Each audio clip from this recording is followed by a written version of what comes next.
गरुडगमन तव चरणकमलमिह मनसि लसतु मम नित्यम्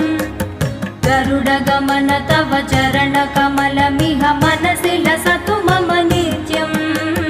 मनसि लसतु मम नित्यम् मम तापमपाकुरु देव मम पापमपाकुरु देव मम तापमपाकुरु देव मम पापमपाकुरु देव जलजनयन विधिनमुचिहरण मुख विबुध विनुत पद पद्म जलजनयन विधिनमुचिहरण